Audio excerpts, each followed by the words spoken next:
Pour nettoyer mon smartphone, j'utilise toujours la super chiffonnette gant. Ça permet de lui donner un aspect totalement brillant.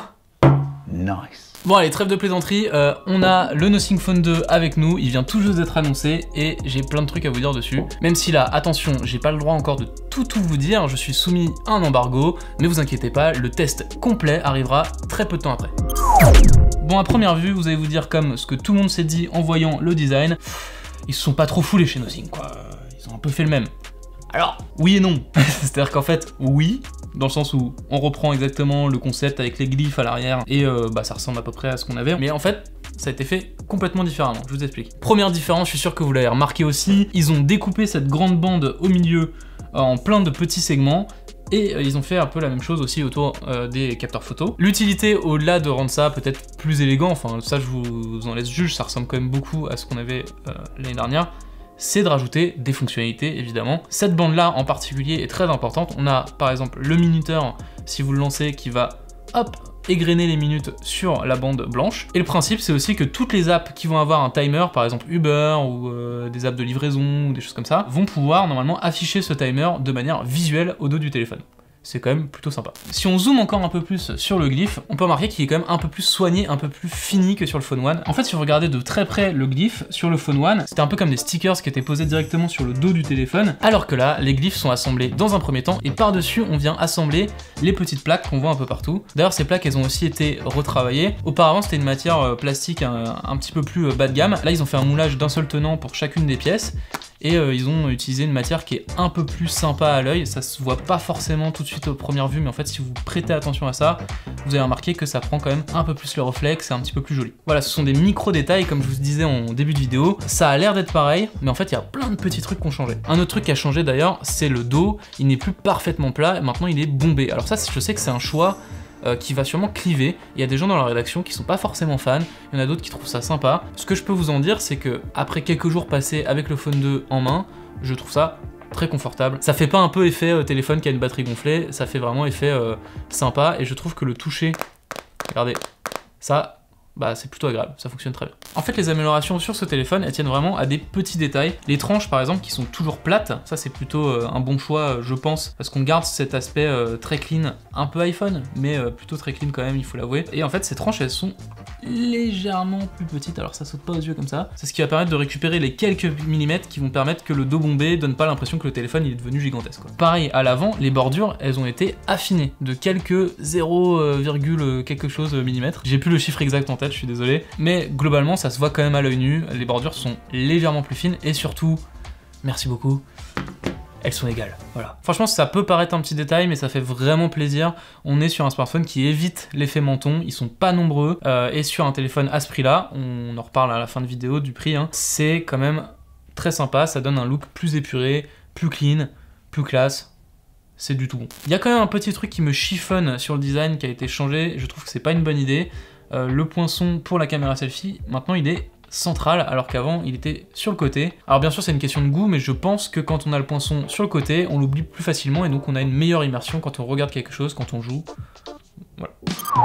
Bon, depuis tout à l'heure, vous l'avez sûrement remarqué, il y a une interface un petit peu spéciale sur ce Nothing, c'est Nothing OS 2.0, c'est la version un petit peu améliorée de leur interface de l'année dernière. Globalement, cette année, il y a un gros focus sur les widgets. Oui, je sais, ça peut paraître un peu étrange, tout le monde n'est pas forcément fan, mais Nothing, ils y croient à mort. Leur but, c'est d'avoir un écran d'accueil qui est très épuré comme ça, où on a un peu tout qui est rassemblé, il n'y a pas forcément besoin d'aller ouvrir à chaque fois le tiroir d'application, d'aller fouiller, etc. Non, vous faites un écran d'accueil qui est fonctionnel, avec tout ce dont vous avez besoin. Moi, j'ai pu voir celui de gens chez Nothing qui l'ont vraiment optimisé à fond, et ça a l'air vraiment sympa. Je vous en dirai plus pendant le test. On retrouve également l'identité visuelle de Nothing, avec cet aspect très monochrome, qui fonctionne je trouve très bien, avec ce côté aussi très pixelisé un peu partout. Au passage, c'est une interface qui me rappelle beaucoup les pixels, et c'est vraiment un compliment de dire ça, c'est une interface qu'on apprécie énormément chez Frandroid. On retrouve même la petite barre Google en bas, le volet des raccourcis qui est quand même très proche. On remarque quand même qu'il y a une bonne idée que on aimerait bien que Google intègre, qui est de séparer, voilà, le Wi-Fi et les données mobiles. S'il vous plaît, si vous nous écoutez Google, prenez exemple sur Nothing. Bon, sur la photo, j'aimerais bien vous dire ce que j'en pense, mais je ne peux pas, embargo, vous connaissez. Je peux cependant vous montrer quelques photos et vous laisser juger. Je peux également vous dire qu'il y a un nouveau capteur principal de 50 mégapixels qui est censé être un peu plus qualitatif, et que sur l'ultra grand angle, par contre, on a gardé la même configuration que l'année dernière.